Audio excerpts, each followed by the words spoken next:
大家好，我是超子。为什么自己蒸的排骨总是又硬又柴？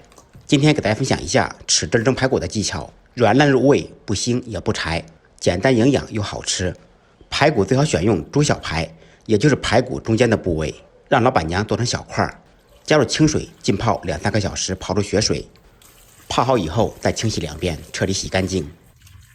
洗净以后控水，放少许白醋，腌制5到10分钟左右。放白醋，蒸出来的排骨脱骨又软烂。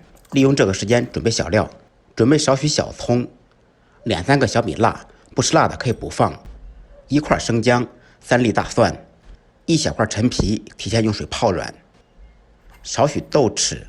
首先将豆豉放入清水中清洗干净，豆豉在发酵晾干的过程中非常的脏，必须要清洗。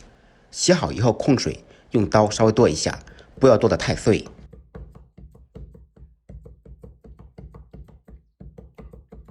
生姜用刀拍碎剁碎，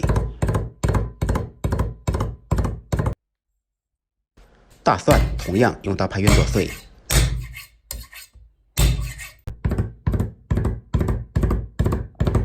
剁好以后放入碗中，小葱用刀切成葱花，葱白部位放入碗中，葱叶子单独放，小米辣切成圈。泡好的陈皮去掉白色的瓤，这个部位非常苦，所以我们最好去掉。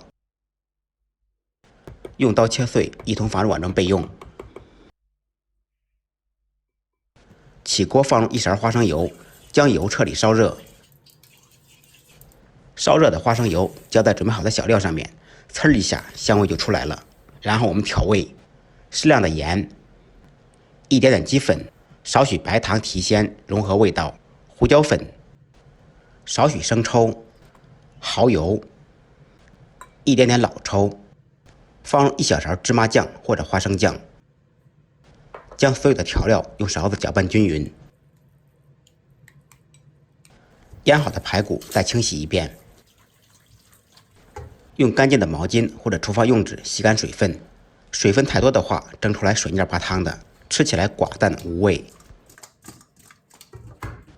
处理好以后，排骨放入盆中，加入调好的料汁，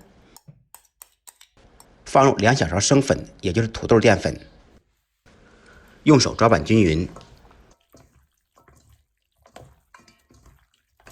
拌好的排骨平铺在一个深一点的盘子当中，上锅蒸20分钟左右。